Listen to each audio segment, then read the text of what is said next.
Viewers welcome back on programme. So viewers हुण आपां गलबात करन जा रहे हैं इंडिया की जिहड़ी इकोनॉमी है उसके बारे कि कोविड के चलदियां जिथे भारत विच ਲੱਖਾਂ मौतां होईयां हन उत्थे भारत की जिहड़ी आर्थिकता पूरी तरह तबाह बर्बाद हो गई है। इस दे उल्ट पाकिस्तान की इकोनॉमी लगभग 4% की दर नाल वधी है ते बंगलादेश ने भारत नूं प्रति जी आमदनी विच पिछे छड़ दिता है। सो इस बारे आपां विचार चर्चा करन जा रहे हैं। सो असीं चाहांगे कि दोस्तों इसी तरह ही बने रहना। देखण सुनिया लिखण लई तुहाडा सब दा बहुत बहुत शुक्रिया। जी राज साहब की विचार ने?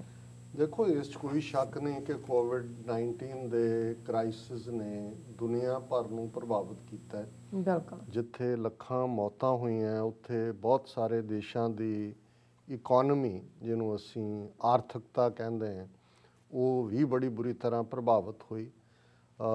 ਅਮਰੀਕਾ ਕੈਨੇਡਾ ਵਰਗੇ ਮੁਲਕਾਂ ਨੇ ਬਹੁਤ ਵੱਡੇ ਰਾਹਤ ਪੈਕੇਜ ਦਿੱਤੇ। ਅਮਰੀਕਾ ਦੇ ਵਿੱਚ ਪ੍ਰੈਜ਼ੀਡੈਂਟ ਟਰੰਪ ਨੇ ਵੀ ਲਗਭਗ $3 ਟ੍ਰਿਲੀਅਨ ਦਾ ਔਰ ਇੰਨੇ ਦਾ ਹੀ $3 ਟ੍ਰਿਲੀਅਨ ਦਾ ਜਿਹੜਾ ਉਹ ਬਾਈਡਨ ਐਡਮਿਨਿਸਟ੍ਰੇਸ਼ਨ ਨੇ ਵੀ ਦਿੱਤਾ, ਜਿਹੜੇ ਸ਼ਾਇਦ ਅਗਸਤ ਐਂਡ ਤੱਕ ਜਾਰੀ ਹੈ। ਇਹੀ ਕਾਰਨ ਹੈ ਕਿ ਕਈਆਂ ਨੇ ਜਿਨ੍ਹਾਂ ਦਾ ਜੌਬ ਕੰਟੀਨਿਊ ਰਹਿ ਸਕਦਾ ਸੀ ਅਨਇੰਪਲੋਇਮੈਂਟ ਲੈ ਲਈ, ਉਹਨਾਂ ਨੇ ਕਿਹਾ ਜੀ ਮੌਜਾਂ ਵਕੇਸ਼ਨ ਕਰ ਲਈ ਹੈ, ਘਰਾਂ 'ਚ ਬੈਠੇ ਨੇ।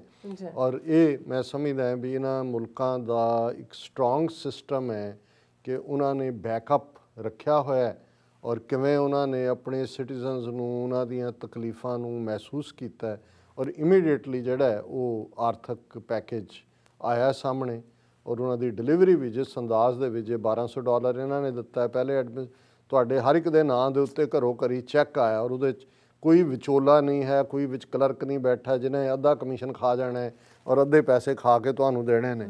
ਔਰ ਇਹ ਵੀ ਇੱਕ ਔਰ ਅਮਰੀਕਾ ਕੋਈ ਛੋਟਾ ਮੁਲਕ ਨਹੀਂ ਹੈ, ਦੁਨੀਆ ਦਾ ਚੀਨ ਔਰ ਭਾਰਤ ਤੋਂ ਬਾਅਦ ਆਬਾਦੀ ਦੇ ਲਿਹਾਜ਼ ਨਾਲ ਤੀਸਰਾ ਵੱਡਾ ਮੁਲਕ ਹੈ, ਪਰ ਕੋਈ ਇਸ ਕਿਸਮ ਦਾ ਨਹੀਂ ਹੋਇਆ ਜੀ ਕਿਸੇ ਨੇ ਕਿਹਾ ਹੋਇਆ ਜੀ ਮੈਨੂੰ ਮੇਰਾ ਚੈੱਕ ਨਹੀਂ ਆਇਆ। ਸੋ ਇਹ ਹੈ ਇੱਕ ਸਿਸਟਮ ਜਿੱਥੇ ਤੁਸੀਂ ਕਹਿੰਦੇ ਕਿ ਸਿਸਟਮ ਇਜ਼ ਫੰਕਸ਼ਨਿੰਗ। ਹੁਣ ਦੂਸਰੇ ਪਾਸੇ ਭਾਰਤ ਜਿਨ੍ਹਾਂ ਦੇ ਦਾਅਵੇ ਜੇ ਤੁਸੀਂ ਸ਼ਾਈਨਿੰਗ ਇੰਡੀਆ ਦੇ ਜ਼ਮਾਨੇ ਤੋਂ ਦੇਖੋ 2025 तक हम चीन को पीछे छोड़ देंगे, 2050 तक हम अमरीका को पीछे छोड़ देंगे।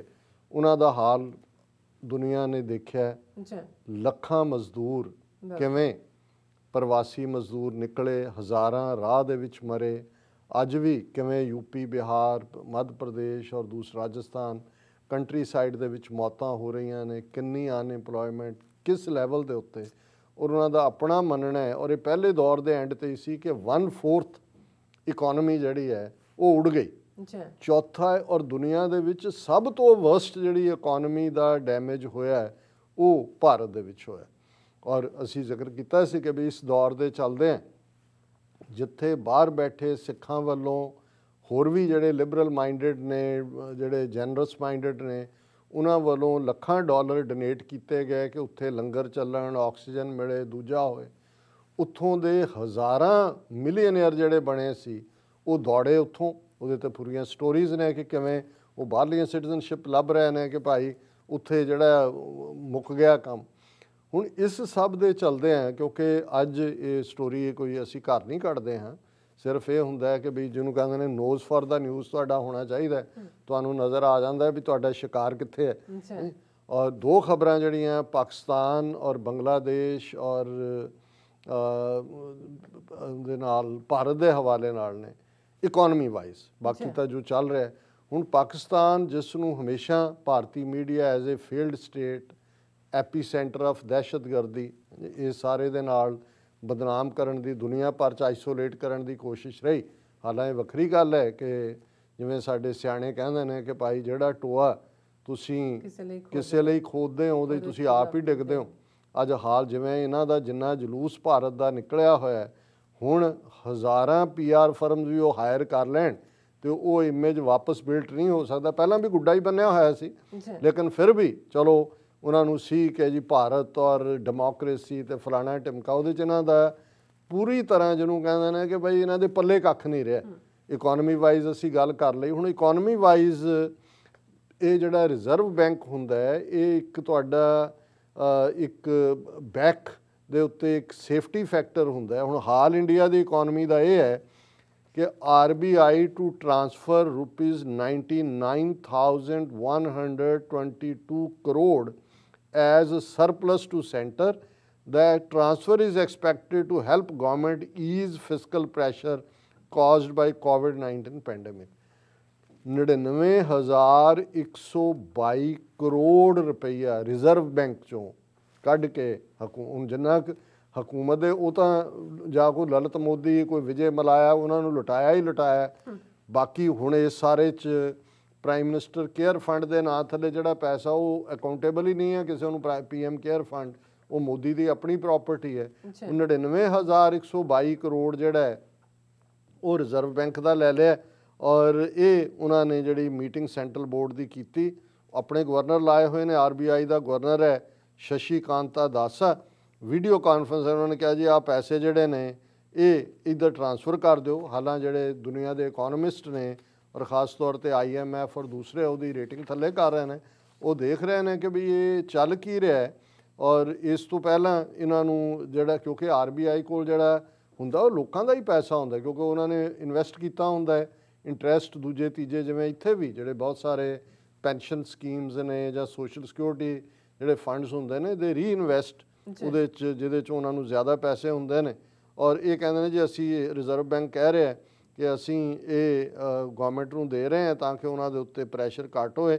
ਔਰ ਇਹ ਹੁਣ ਦੱਸਦਾ ਵੀ ਇਕੋਨਮੀ ਦਾ ਹਾਲ ਇਹ ਹੈ ਕਿ 99,122 ਕਰੋੜ ਇਹ ਉੱਥੋਂ ਕੱਢ ਲਿਆ।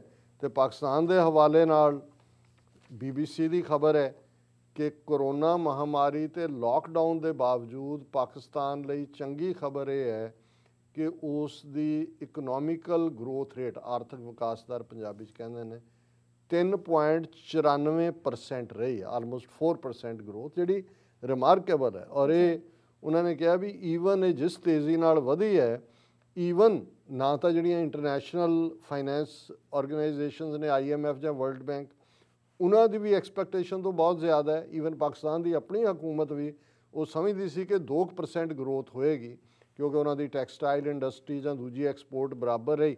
ਪਰ ਆਲਮੋਸਟ ਜਿਹੜੀ ਹੈ ਉਹ 4% ਦੀ ਗਰੋਥ ਜਿਹੜੀ ਹੈ ਇਹ ਹੋਣਾ। ਔਰ ਇਸ ਦੇ ਉੱਤੇ ਜ਼ਾਹਰ ਹੈ ਕਿ ਇਮਰਾਨ ਖਾਨ ਹਕੂਮਤ ਦੀ ਇਹ ਅਚੀਵਮੈਂਟ ਵੀ ਹੈ। ਔਰ ਉਹਨਾਂ ਨੇ ਕਿਹਾ ਕਿ ਵੀ ਇਹ ਅਕਾਸੀ ਹੈ ਸਾਡੀਆਂ ਕਾਮਯਾਬ ਇਕਨੋਮਿਕਲ ਪਾਲਿਸੀਜ਼ ਦੀ। ਔਰ ਇਹਦੇ ਨਾਲ ਇਹ ਜ਼ਰੂਰ ਹੁੰਦਾ ਹੈ ਕਿ ਵੀ ਜਦੋਂ ਤੁਹਾਡੀ ਗਰੋਥ ਰੇਟ ਵੱਧਦੀ ਹੈ ਇਹਦਾ ਮਤਲਬ ਲੋਕਾਂ ਦੀ ਜੇਬ 'ਚ ਜ਼ਿਆਦਾ ਪੈਸੇ ਆਉਂਦੇ ਨੇ। ਔਰ ਇਸ ਦਾ ਨਤੀਜਾ ਇਹ ਹੋਏਗਾ ਕਿ ਪਾਕਿਸਤਾਨ ਦੀ ਜਿਹੜੀ ਪਰ ਕੈਪੀਟਾ ਇਨਕਮ ਹੈ ਹਰ ਇੰਡੀਵਿਜੂਅਲ ਦੀ, ਉਹ ਪਿਛਲੇ ਸਾਲ 'ਚ 1,361 ਡਾਲਰਸ ਦੇ ਹਿਸਾਬ ਨਾਲ ਸੀ, ਉਹ ਹੁਣ 1,541 ਡਾਲਰ ਹੋਈ ਹੈ। ਔਰ ਇਹ ਮੈਂ ਸਮਝਦਾ ਵੀ ਇਮਰਾਨ ਖਾਨ ਹੋਰਾਂ ਲਈ ਇੱਕ ਬਰੀਦਰ ਵੀ ਹੈ, ਸੌਖਾ ਸਾਹ ਵੀ ਆਇਆ। ਲੇਕਿਨ ਇਹ ਸ਼ੋਅ ਕਰਦਾ ਹੈ ਵੀ ਇਨ ਦਾ ਐਂਡ ਜਿਵੇਂ ਇਮਰਾਨ ਖਾਨ ਹੋਰਾਂ ਨੇ COVID-19 ਨੂੰ ਵੀ ਉਹਨਾਂ ਦੀ ਤਰ੍ਹਾਂ ਬੇਵਕੂफ़ਾਂ ਦੀ ਤਰ੍ਹਾਂ कि जी 18 दिन में हमने महाभारत की जंग जीती थी, 21 दिन में हम कोविड की जंग जीतेंगे। सारा लॉकडाउन, ਲੱਖਾਂ लोग फसे हुए ने, भागदौड़ मची है, दौड़ गए, फैक्ट्रियां बंद, ये वो। उत्थे किस किस्म का लॉकडाउन है की है ये भी बाकी कुदरत भी मदद करती है। मैं समझदा भी जे नीयत साफ होए, इमरान खान घट्टो घट्ट एक ईमानदार बंदा है, ईमानदार पहुँच दे नाल वो अपने लोगों को राह देना चाहता है। और ये 4% ग्रोथ रेट जी है रिमार्केबल है।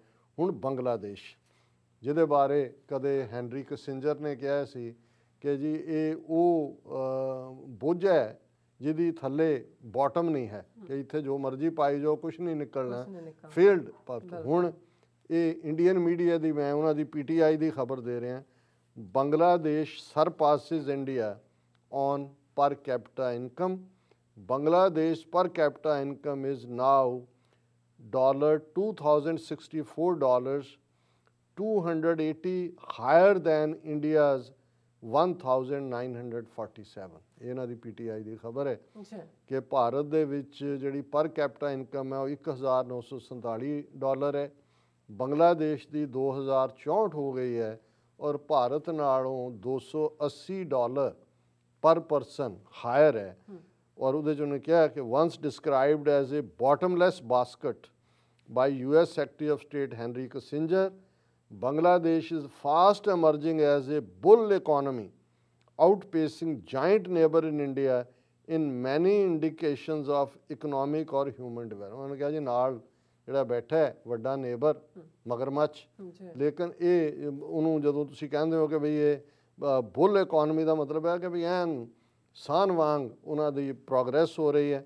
ਔਰ ਉਹਦੇ 'ਚ ਬੰਗਲਾਦੇਸ਼ ਦੇ ਪਲੈਨਿੰਗ ਮਿਨਿਸਟਰ ਮਿਸਟਰ M.A. ਮਾਨਨ ਨੇ ਇਹ ਕਿਹਾ, ਉਹਨਾਂ ਨੇ ਕੈਬਨਿਟ ਨੂੰ ਇਹ ਕਿਹਾ ਕਿ ਪਰ ਕੈਪੀਟਾ ਇਨਕਮ ਜਿਹੜੀ ਆ ਉਹ ਵੱਧ ਕੇ ਇਸ ਸਾਲ ਦੇ ਵਿੱਚ ਜਿਹੜੀ ਹੈ $2,227 ਹੋ ਗਈ ਹੈ ਔਰ ਇਹ $280 ਇੰਡੀਆ ਤੋਂ ਜ਼ਿਆਦਾ ਹੈ।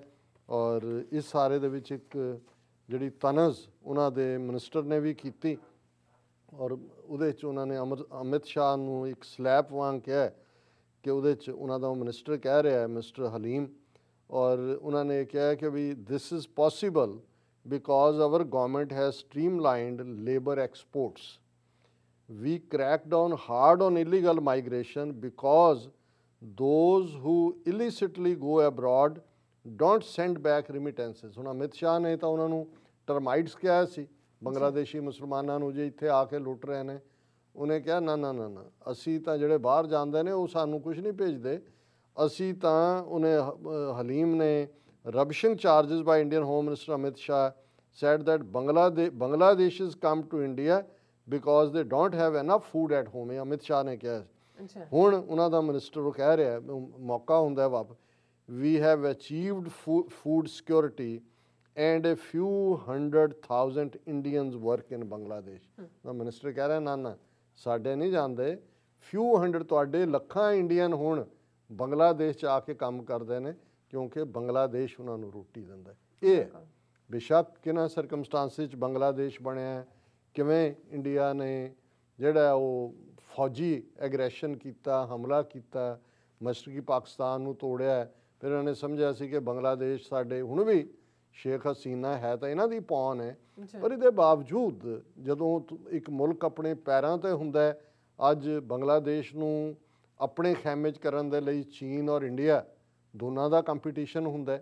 ਔਰ ਇਹ ਜਦੋਂ ਉਹਨਾਂ ਦਾ ਮਿਨਿਸਟਰ ਕਹਿ ਰਿਹਾ ਹੈ ਕਿ ਭਾਈ ਹੁਣ ਅਸੀਂ ਨਹੀਂ ਜਾਣਦੇ ਕਿ ਭਾਈ ਉਹ ਤੁਹਾਡੇ ਲੱਖਾਂ ਇੰਡੀਅਨ ਸਾਡੇ ਕੋਲ ਆ ਰਹੇ ਨੇ, ਔਰ ਇਹ ਜਦੋਂ ਇਹਨਾਂ ਦਾ ਮੀਡੀਆ ਕਹਿ ਰਿਹਾ ਕਿ ਬੁੱਲ ਇਕੋਨਮੀ, ਸੋ ਇਹ ਗੱਲ ਸਾਬਤ ਕਰਦੀ ਹੈ ਕਿ in the end of the day Bharat ਦਾ ਕੀ ਫਿਊਚਰ ਹੈ, ਜਿਸ ਦਾ ਵਰਤਮਾਨ ਕੀ ਹੈ, ਹਾਲ ਕੀ ਹੈ, ਉਸ ਤੋਂ ਤੁਸੀਂ ਫਿਰ ਅਗਲਾ ਹਾਲ ਜਾਣ ਸਕਦੇ ਹੋ ਕਿ ਗੋਇੰਗ ਡਾਊਨ ਦਾ ਡਰੇਨ।